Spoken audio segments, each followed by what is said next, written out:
Good afternoon. I want to thank the Arctic Circle organizers and the Sasakawa Peace Foundation for providing the opportunity to have this discussion with this very special group of panelists.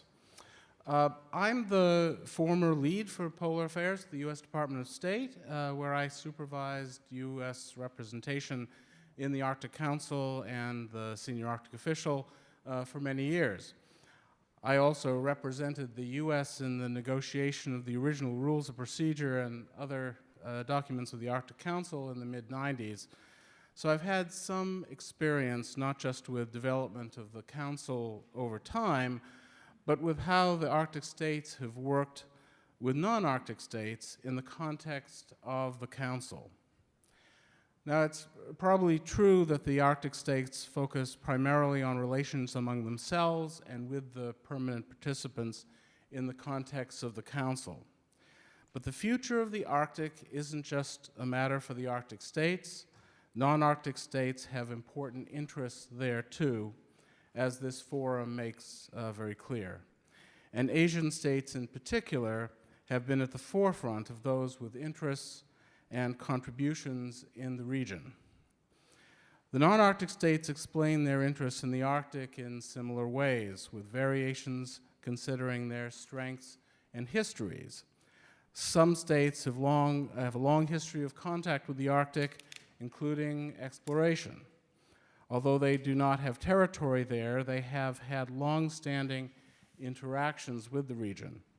All non-Arctic states are interested in current or future economic benefits arising from an increasingly accessible Arctic.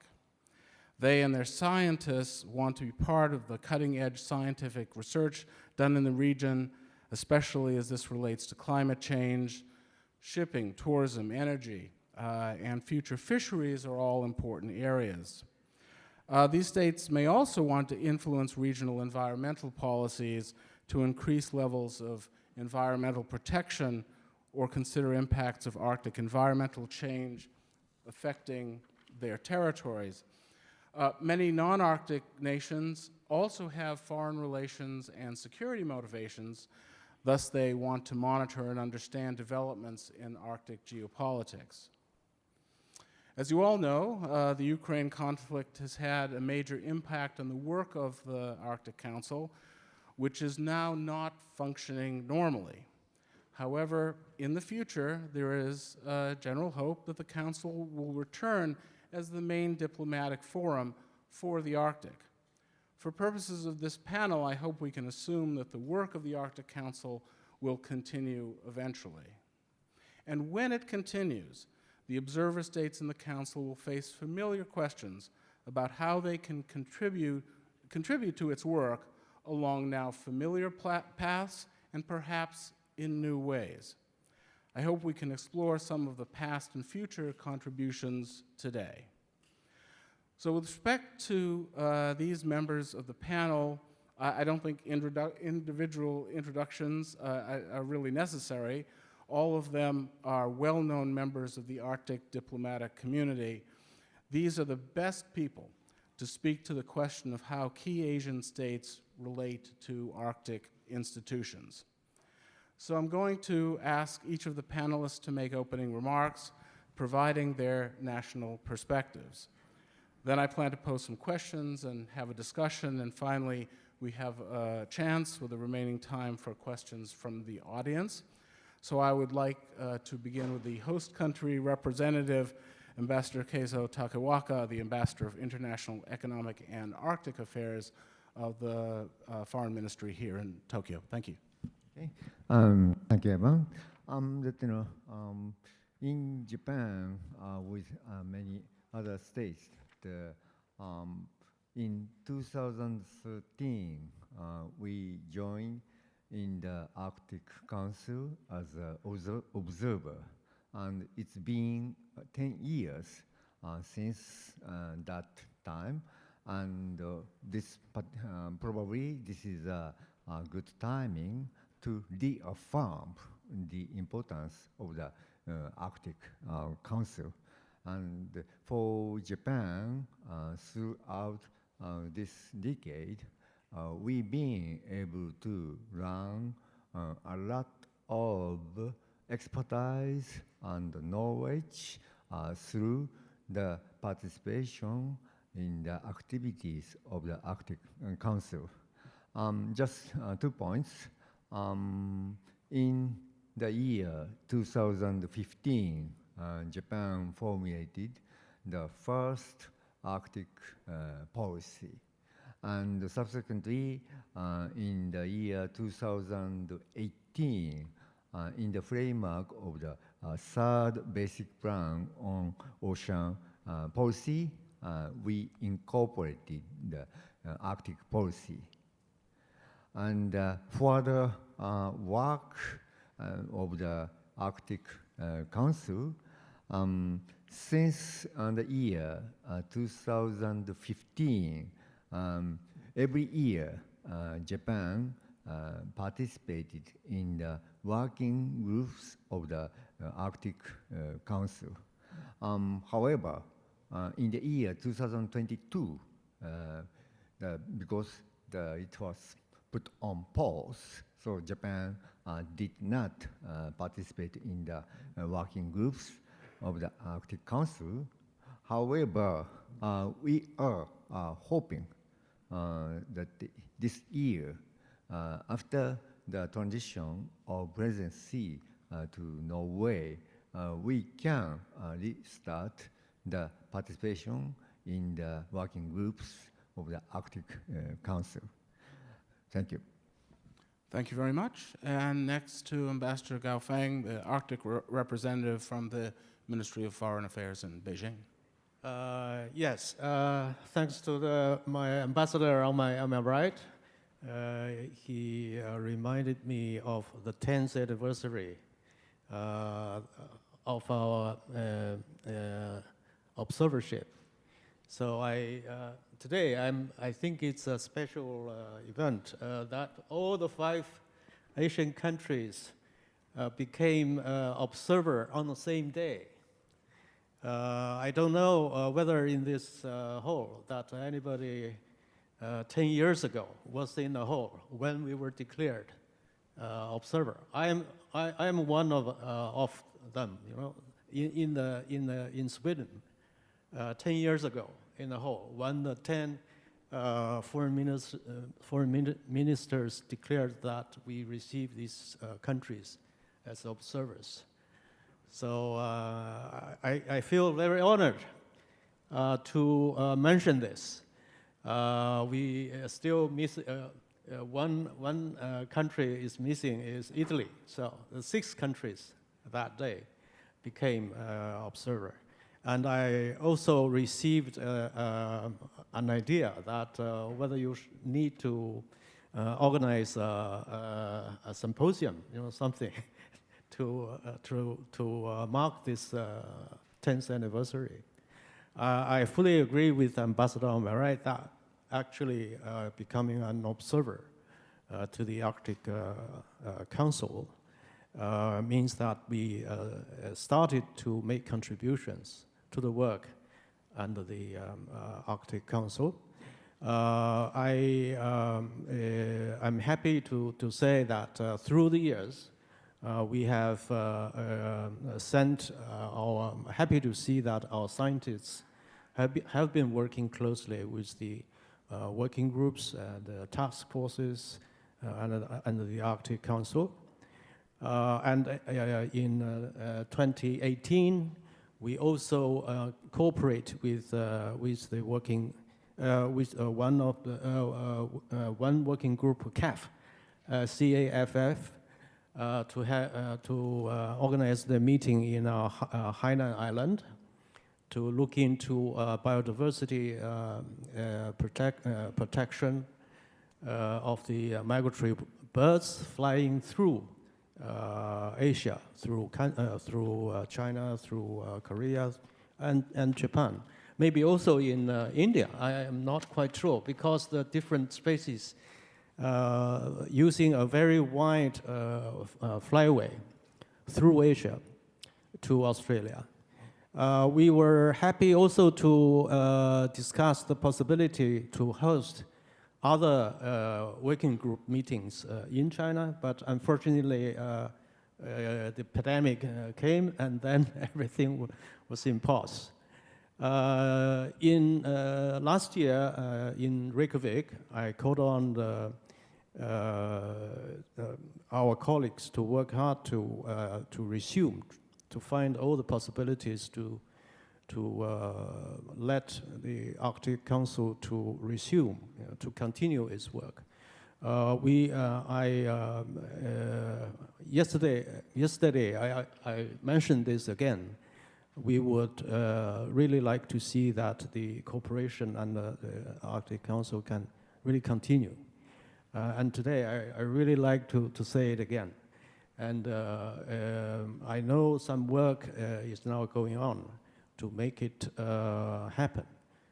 We would be really happy to see that the work under the Arctic Council can be resumed, and so that we can continue our contribution to the Arctic Council. Another very important thing for our Asians' contribution to the Arctic, I would also like to mention the fishery agreement on the Central Arctic Ocean. So that is very unique, other than the Arctic Council. So this is a unique and legal system just created, started to run its first COP in Korea. I think that is something that I take it with a lot of importance. Another very important legal system. I'm happy that China, Japan, and Korea are Asian parties to that agreement. So we are now trying to make the rules established, all the necessary rules established. We are still in this process. So we are happy to work along with other parties, together with the parties, to really a strong and useful legal system, other than the Arctic Council. Thank you very much. Thank you very much. And next we have Ambassador Youngki from the Republic of Korea Ministry of Foreign Affairs. Thank you, Evan. And also like to thank Sasakawa Foundation and the Japanese government to organize this wonderful event. From the very beginning of this year, I have wondered how to remember or celebrate this 10th anniversary of our observership Korea and other Asian neighbors. And I think this is a proper opportunity to think forward how to this observer state continue to contribute the cause and the goals of Arctic Council in a way. And given this very difficult geopolitical situation and also ever-increasing dangers from climate crisis, I think it's a proper opportunity and event. And there has been much hype, it's true that when Korea tried to join the Arctic Council as observer 10 years ago, there has been much hype about tangible economic benefits or Northern Sea route or possible natural resources, etc. But through certain reality check, we know now that it should be done in a sustainable manner with the help and assistance and advice from local community. And also, the more important task is actually to contribute to fighting climate change. It's a number one goal all on the observer stage. I'm pretty sure about that. Since 2013, after Korea joined the Arctic Council observer, every 5 years, Korea renewed its 5-year plan for promote polar activities. The most recent one was done last year after Korea enacted polar activity promotion law. And it's a multifaceted way First, Korea will continue to make scientific contribution to scientific research here in Arctic areas, and also fight for the address climate change, also contribute to the local community in a sustainable way, and also general economy of the whole Arctic state. And finally, we are going our best to make commercially viable new technology which can be applicable to the Arctic region, such as renewable energy, green shipping, and it's very lucky for us to find a suitable partnership with Norway and Iceland, especially. Recently, the fruitful dialogue is going on already between Korean companies and Icelandic companies about ships, designing ships driven by electricity. Also, similar ideas are being developed between Korea and Norway, designing ships driven by hydrogen or ammonia. I think it's a good example how we can continue to contribute this, the cause and goals of Arctic region. Thank you. Bester Hong, thank you very much. Next, I'd like to call on Rear Admiral Monty Khanna, Joint Secretary from the Government of India. Admiral, please. Thank you, Eben. 2022 was actually a landmark year for India in several ways. Most importantly, on the 17th of March, we released our Arctic policy, which the Arctic Circle was kind enough to give us a forum to present that last year in October at Reykjavik. On the 1st of August last year, we also enacted our Antarctic Bill. So really, there was engagement on both poles. I'll just use my time to give you a brief update of our engagement with the Arctic. Our Arctic policy is based on 6 pillars. The first 2 pillars are science and research and climate and environmental protection. Over here, we continue our scientific engagement with the Arctic Council and its working groups, in spite of all the difficulties that have been experienced. And also with other groups which go beyond the Arctic Council, which is SIOS, the IASC, and NewsMac. It was a landmark year for us also. For the first time in October 22, we had Indian scientists who visited the North Pole. And this was kind courtesy of Norway's polar research vessel, that's a Kronprins Haakon, which again is once again an example of scientists collaborating together to achieve common scientific goals. On our third pillar, economic and human development, 21st June is the International Yoga Day, which coincidentally is also Greenland's National Day. So last year, in fact, we took yoga to the poles. We had yoga being done not only in our Antarctic stations in Maitri and Bharati, in our Arctic station in Himadri, and also our embassy in the Arctic nations reached out. And we had organized yoga in 3 countries, these being Finland, Greenland, and Russia. In November 2022, we had the ED of the Arctic Economic Council, Mads Fredriksson, who's here, who made a presentation to our Ministry of Commerce and Industry, as well as to all our trade bodies on economic engagement in the Arctic. It was nice of him to spare the time and to interact with our trade bodies. The fourth pillar, which is on transportation and connectivity, it is guided by our base document, which is the Maritime India Vision 2030, in which we have language which speaks of development of maritime knowledge clusters in partnership with global institutes and industry for Arctic transportation and operations. India provides, is the 5th largest provider of human resources to the shipping industry. Between 7 to 9% of all seafarers are Indians. And the Indian Maritime University looks forward in collaborating with Arctic countries for ice navigation courses and increasing the skill set of our people. Our 5th pillar is governance and international cooperation. The India-Nordic Summit was held in May 2022, in which there was a joint statement which made strong language on identifying opportunities for increasing cooperation in the Arctic on polar research, climate, and environmental issues. In Jan 2023, our ambassador called on the Prime Minister of Greenland, and we look forward for more opportunities of collaboration with Greenland, and we're looking forward to a visit by him to India.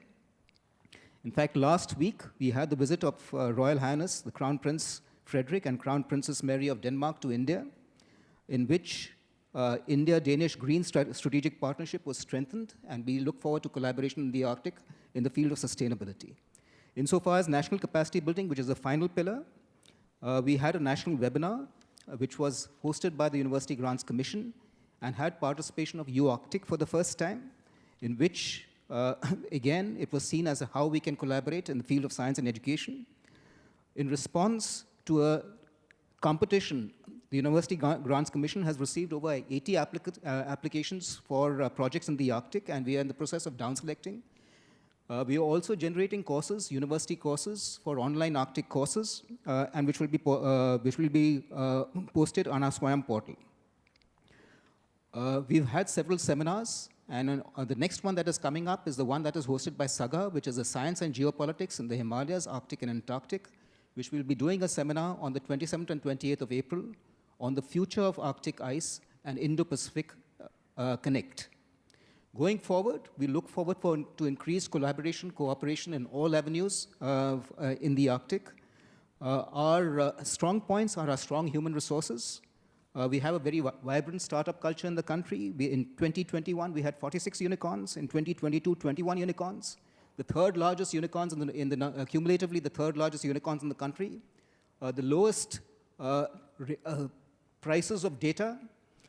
So there are many plus points that India offers, and we look forward to leveraging those for enhancing and increasing our collaboration with the Arctic. Thank you. Thank you very much. And last but not least, Ambassador Sam Tan, the Special Envoy for Arctic Affairs of Singapore. Sir. Thank you, Evan, and good afternoon, ladies and gentlemen. I know it's very hard to stay awake, especially after a heavy lunch, so I'll do my best to hypnotize you into further the afternoon nap with my speech.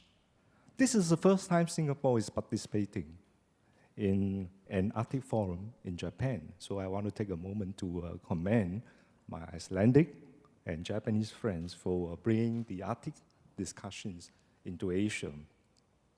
As mentioned by my colleagues earlier, 2023 marks the 10th anniversary of all the the 5 Asian countries, for joining the Arctic Council as an observer state. And I thought it is opportune for me to take this opportunity to report to the conference and also to share Singapore's involvement and participation in the work of the Arctic Council in the last 10 years. And over the years, I have been asked many times by many people on many occasions, why is Singapore so interested in the Arctic issues? After all, Singapore is a tropical country located 10,000 kilometers away from the Arctic. Actually, the reason is quite simple. Singapore believes that climate change is real and that global warming will result in the melting of the Arctic seas. And then the rising sea levels will have many global implications, not just for Singapore, but also for many countries around the world. And many people may not know that Singapore is actually a very small country, and we are also a very low-lying country, where 1/3 of our land actually is not much higher than the sea level. And therefore, rising sea levels represent a serious threat, an existential threat to the physical survival of Singapore. And this is the reason why we take rising sea levels very seriously. And for that matter, we have actually committed $75 billion over the next few decades to develop a comprehensive system to protect our coastlines. And amongst the various initiatives, we are now currently building our first polder on one of our offshore islands. I think when we have made enough progress and gained experience, and we will be happy to report the progress in future editions of the Arctic Conference. In addition, changes in the Arctic will change the future of shipping activities. And in particular, the northern sea routes could reduce travel time between Europe and East Asia by between 2 and 3 weeks.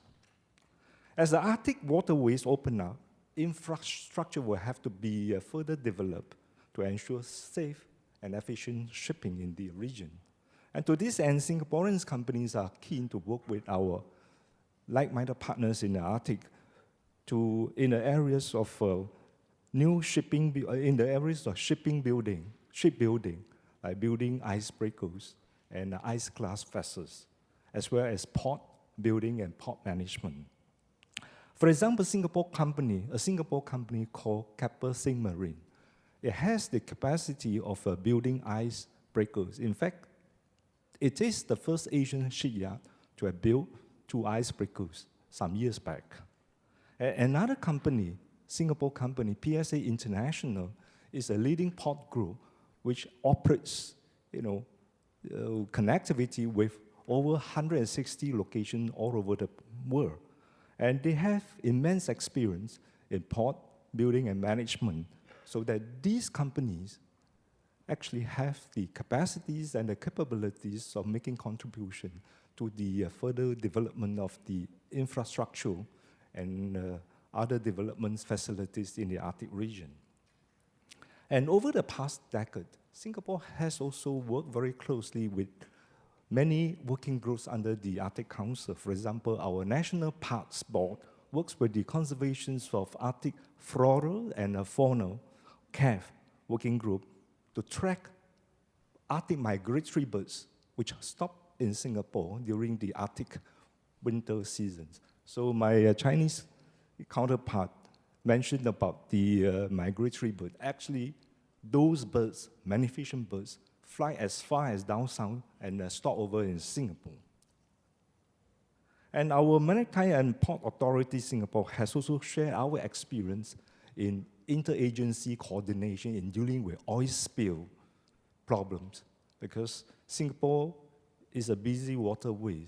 Any oil spill will represent a huge environmental issue, not only affecting our environment, but also our active, busy shipping lines.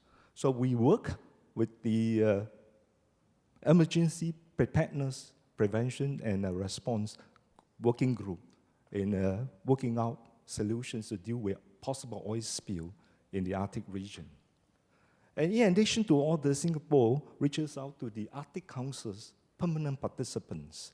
Since 2013, we actually have organized 3 study visits programs for leaders of the permanent participants to visit Singapore. And we will continue to organize such visits to strengthen our ties with the permanent participant communities. And in conclusion, as a small country, it is in Singapore's interest to better understand what's happening around the world, particularly in the regions of the Arctic, so that we will be able to mobilize our resources, get our companies to work together with our partners in the Arctic region. And our aim is to work together to co-create solutions to meet some of the challenges posed on the Arctic region. So on that note, I look forward to hearing your suggestions and ideas on how Singapore can actually be better plugging to the Arctic Circle. Thank you.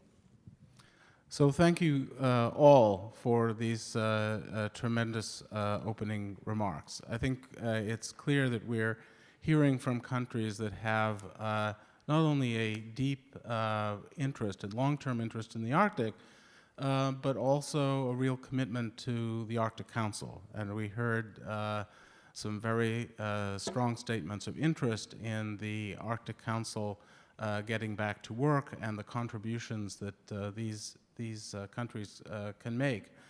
So want to ask each of you for some thoughts.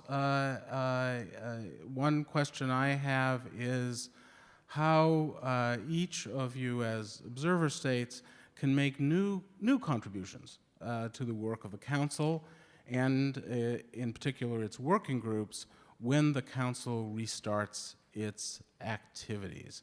So perhaps we could begin all the way at the end and work our way back here, if that's acceptable. Ambassador Tan, would you like to begin?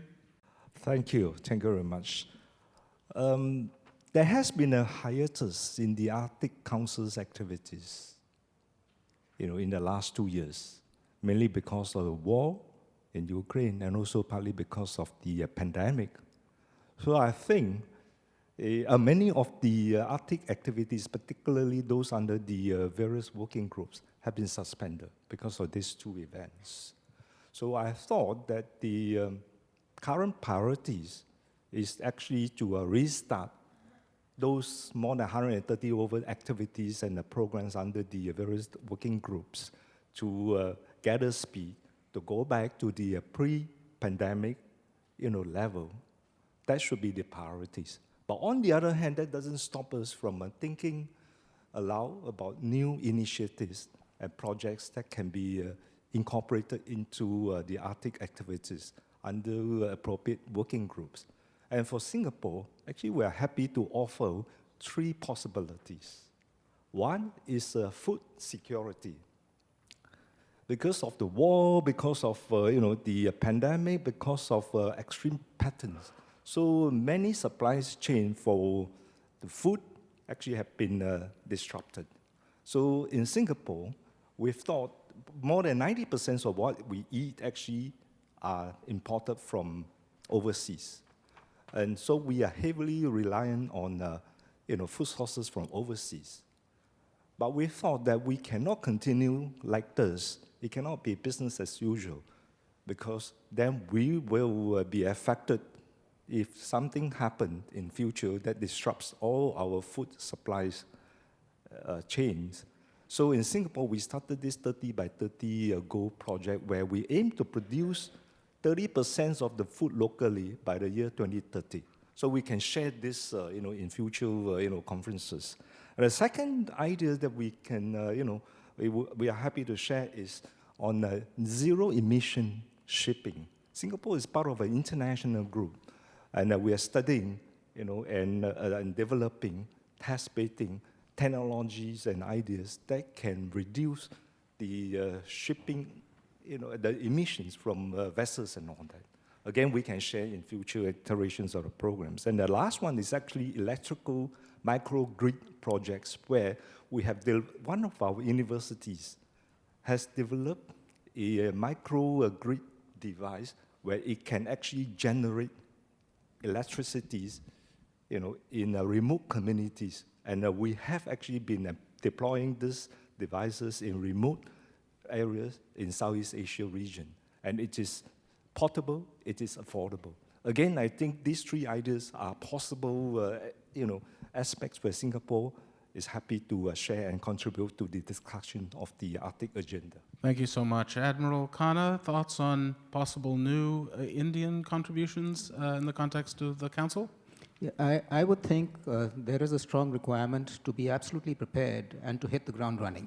I mean, the ramp-up has to be sharp so that no time is wasted once the Council's activities restart. So that would require some internal introspection and to make sure that you're ready in all respects. Just one more thing I would add is maybe on sustainable lifestyles. That's, I think, something that where India can contribute, and be it in terms of in yoga, in Unani medicine, there's particularly dealing with the indigenous people. I mentioned about ice stupas yesterday. So there are many activities over there, I think, where we can contribute towards a sustainable lifestyle. Thank you. Thank you so much. Ambassador Hong. Thank you.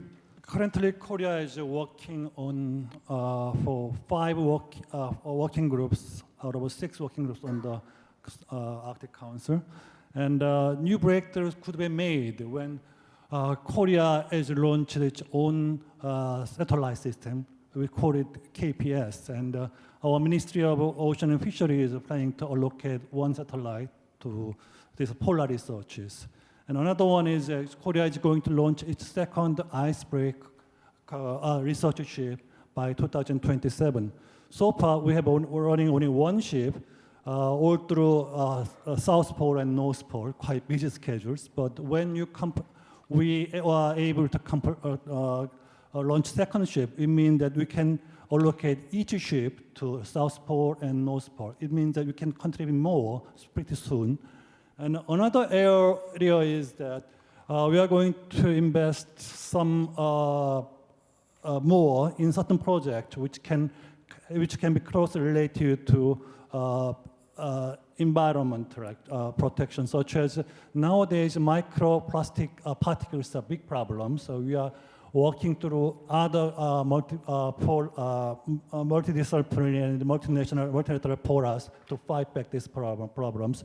But we know the Arctic Council has actually focused on this research for such a long time. Now it's rather slowed down. But we can, if Arctic Council activities resumed, I think we can allocate more resources and researchers to this kind of very important project. We can have a direct impact on humanity. Thank you. Thank you very much. Ambassador Gao. Yes, before the pandemic, we were actually discussing this issue with other chairmen of the working groups under the Arctic Council. But unfortunately, the pandemic gave us a very strong pause of everything in 3 years. So it's already 3 years. Now I'm happy to see that gradually it's over. It's no longer a big problem, but so we are looking forward to the earlier resumption of the Arctic Council, so that we can see those leaders again, leaders of the working groups again, and then resume our discussion interrupted 3 years ago. Thank you very much. Thank you very much. Ambassador Takewaka. Well, as you could see, that we are 5 Asian countries, but we are not exactly a kind of a group. And as you see, that Asia is very much diversified, and yet we have a gathering on the margin of the Arctic Circle. This is a very valuable occasion, and what we could, on the part of Japan, what we could contribute is that apart from the research vessel with icebreaker capacity, its progress and its vision, we would like to see that the vision of the Arctic as free and open and rule of law, as Japan is advocating free and open in the Pacific, and ocean is connected. So that's something we can think about. But as for the concrete working groups, that we will need to see how it would work after the transition to the Norwegian chair. Thank you. So thank you very much. Well, I think when you say you're not a group, you are not a group, but you do make up a large portion of humanity. This going along this row here, and you're all very important countries with making very important scientific contributions. For example, so I'd be interested in if any of you would have thoughts about what you could do together. I realize that you're not going to all work jointly on everything, but maybe there are ways that Asian states can work together and make a contribution in the context of the Council. So who would like to take that one, at least first? Ambassador Tan. Why don't you just go back from the flow from Ambassador? Okay, Takewaka. we're going to do this diplomatically. I can tell. Ambassador Takewaka, please. Onegai shimasu. Well, if you are asking something like a collective, collective action of the 5 groups, 5 countries, that I don't think it is something on the agenda here. But at least that you see the value of there is a value of the Arctic Circle, that's which makes us gather possible. And well, perhaps that, we can continue this kind of gathering, yeah, subsequently to Reykjavik and beyond, and then that we as countries from Asia, in typically what we call diversified and differentiated manner, that's what we call in APEC. We will, each of us will continue to make contributions and share expertise and knowledge with each other. Thank you. Ambassador Gao, you have to go next, yeah. This is an important and interesting question, and as you know that there was trilateral dialogue on the trilateral between Japan, China, and Korea, but because of the pandemic, it was interrupted. This kind of joint scientific cooperation had been discussed, but not yet come to the point that some real project conducted and operated by the three countries together had been agreed. Yet, it's just ideas. So I think I would like to see that we come back to the days when we could be able to resume this trilateral dialogue. Yesterday I mentioned this, but this is just my, my idea. This has to be taken much more seriously and through maybe a more formal channel. But okay, it is important to show that this is my wish.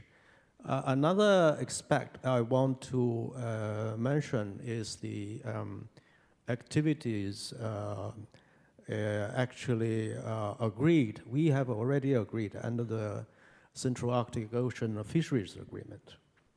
Under that agreement, there are scientific research activities provided by the agreement. That's the exploratory fishing. Although that is not Arctic Council activities, but I think this kind of activities, let's say exploratory fishing activities, if we can do it jointly with other countries, that will, I think that will be very helpful to bring to the solution of some certain obstacles standing in front of us. If we want to do something jointly, I think it would be helpful towards that goal. Thank you. Thank you very much. Ambassador Hong. Yes, first of all, I think I have to appreciate Chairman Grimson's approach. His strategy to outreach in Asia, first, it's brilliant. I think given these settings, I think it's time to attract more attentions and cooperation from Asia in general. I think this Arctic Circle Tokyo Forum was a great success in this manner. I was really impressed by the presence of Japanese lawmakers and also ministers yesterday and today. And also when I see yesterday and today also this presence of Arctic ambassadors on the podium, I see ample opportunity to make forward. And Ambassador Kao already mentioned that it's a possibility of resumption of trilateral cooperation. I think it's also quite probable and possible because main area of cooperation of these three countries was scientific research and contribution to Arctic Circle. It's a promising area without any political hindrances, and there's ample opportunity to continue, I suppose so. And also, whenever I had a couple of meetings with my colleague from Ambassador Sam Tan from Singapore, and we are going to have also bilateral meeting with Indian ambassador soon. And I see also there are lots of opportunity, basically because it's very important Asian neighbors with capability and willingness to allocate resources, fight back common challenges. Climate crisis everywhere, and whenever we see a people and country who are capable of making contribution to fight for this cause, we have to cooperate. And through my capacity and role as a Korean Arctic ambassador, I'm going to explore new opportunity to make bilateral consultation with other Asian neighbors as well. Thank you. Thank you so much. Admiral Khanna. So I will really echo what is already said. I think the easiest to do is, of course, in the field of science and technology, and that's where I think the focus needs to be right in the beginning. There is already an Asian Forum for Polar Sciences. I think its membership goes far beyond the observers at the Arctic Council.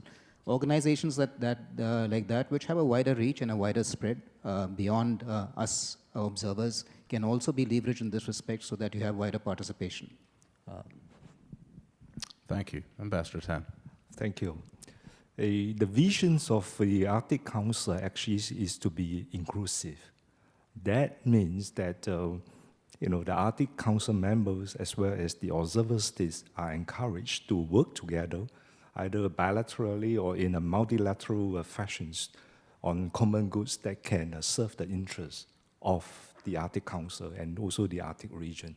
So inspired by that vision, I certainly see that there's a lot of possibility and potential for Arctic Council members, observer states, not just for the Asian side, but also across the world, where we can come together to work either bilaterally or multilaterally to find common projects that serve the common interests of the observer states, as well as, and more importantly, also to serve the interests of the Arctic Council.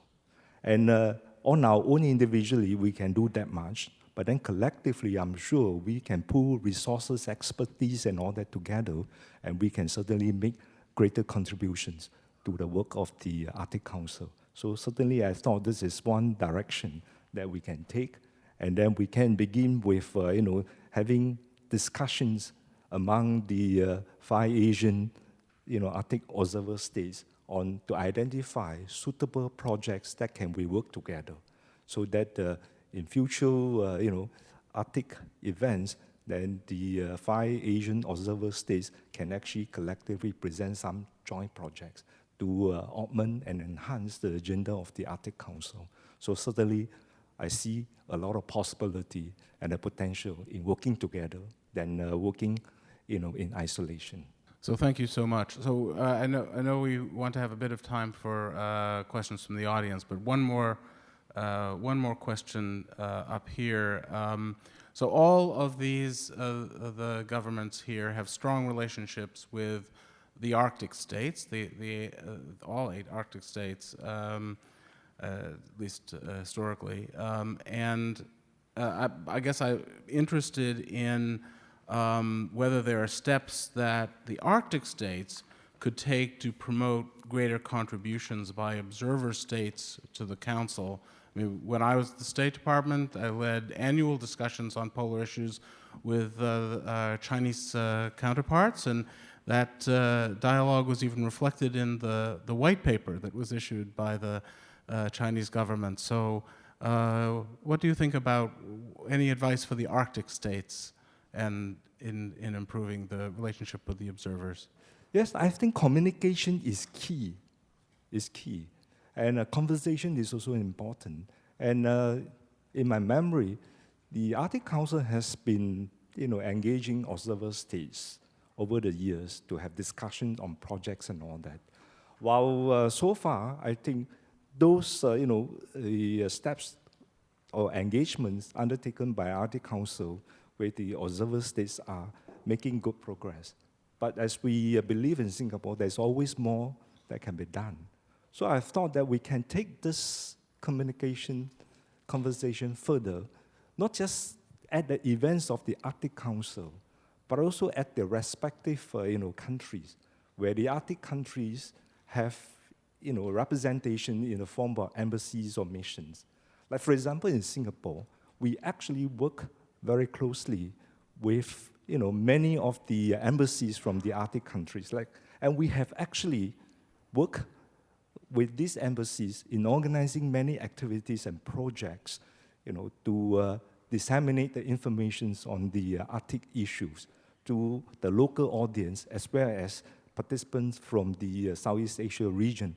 Like for example, Singapore works very closely with Iceland, with Norwegian embassies, Canada High Commissions, even the US Embassy.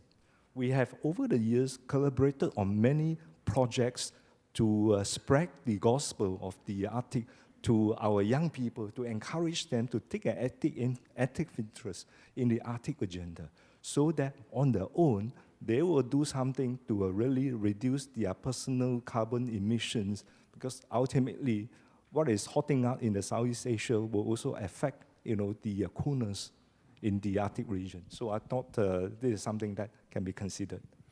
Thank you. Admiral Khanna. What happens in the Arctic does not remain confined to the Arctic might be a cliche amongst the scientific community, but I don't think this message is clear amongst a vast part of the global south. I think the Arctic Council can do better in getting this message out so that you have a buy-in as to what happens in the Arctic from all nations in the world. So I think that's certainly one area where it's essentially a communications exercise to the larger populace of the world, that we are interconnected in many ways, and everyone has got really a stake in the way things evolve in the Arctic. So that I would say is certainly one. Second, of course, is I think the Arctic Council might like to take a larger percentage of the events outside the Arctic 7 and host it in other nations. That, again, I think will play a greater role in getting more countries involved in this vital area. Thank you. Thank you. Ambassador Hong. I understand and believe that Arctic Council must maintain as a central focal point of all Arctic issues. I understand that, and I'm fully supportive of all the activities and role of Arctic Council.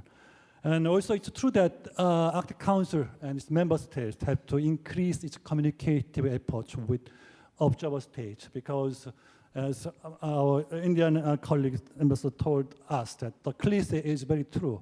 What's happening in Arctic Circle goes beyond Arctic Circle. It goes all around the world.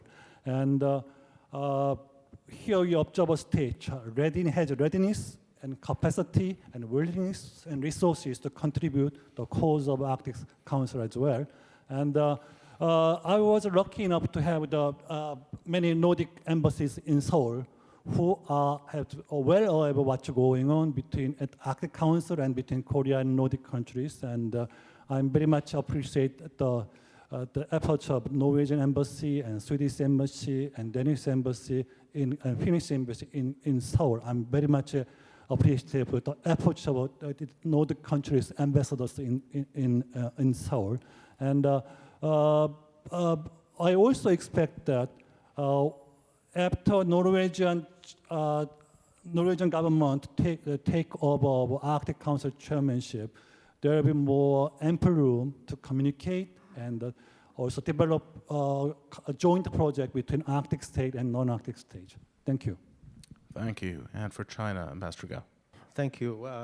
Actually, this question brings me back 10 years ago, when, again, I've been attending the Arctic Council meeting for 10 years. In the first 3 years, I attended the Arctic Council meeting as a special representative for climate change. At that time, before 2016, there was no special representative for Arctic affairs yet. And then my question to my boss was, why you send a special representative for climate change to the Arctic Council? He said, you are the right person. Go, just go there. Because climate change is one of the most important issues for the Arctic Council. Okay, I go. I went to the Swedish the meeting in Sweden, and in 10 years, I found the slow change from then. voice of observer states has been heard. And there was slow change. I was happy to see that during the US chairmanship, David Bolton asked us to come to the breakfast together, to listen to us. I was there. You was there, yeah. So you were there, and I don't know whether any one of us sitting together with Beyond. You are maybe the only one. I don't think you were there. I think that was the first time we were invited by the chairman of the Arctic Council to come to a breakfast and listen to us. What's your idea? What's your proposal? And what's your interest? What's your problem? There was a very interesting and useful dialogue between the observers and the Arctic Council chair. And later, this has become a tradition. And each of these Arctic Council chairmanship will call us to a breakfast talk, after now. And later, it became even more. The representatives of observers were called on during the Arctic Council to make a speech. And then we had meetings among the observers to contribute to the speech, and we select an observer. Netherlands has been appointed as the speaker for observers for a number of years, and later Germany and so on. And then one of the agenda of the previous Arctic Council meetings was to listen to the speech of the Arctic Council observers. And later it's evolved into an agenda item under the Arctic Council for the observers to make short speech on a specific topic under the Finnish chairmanship. And then it was a tradition also done by the Iceland chair. So I think there is a development, there is evolving process. So we are happy to see that our voice has been heard, and then there was a slow change towards a much more, let's say, inclusive manner of the Arctic Council business rule. So it's very interesting. I think at the moment of the 10th anniversary of our observership, I would like to contribute this little history and observation of this change. I hope this can continue in the future. Thank you. Thank you. So I think we have 36 seconds left. Yeah, I so know. Ambassador Takewaka. Ambassador Gao is always giving me a harder time constraint, and I will pass your test. And okay, we see geographical, geopolitical change, what is going on, but not a structural change in the Arctic, as I said. And when I say that we are not a group, it means, what I mean is that I don't want to create a picture that, Asia versus Arctic Council. That's not the picture here. And that's not, that's why I advocate a wider and, more inclusive grouping. And as for what we expect, just one message. Don't give up monitoring. That's what our scientists are doing. Monitoring is indispensable. Thank you.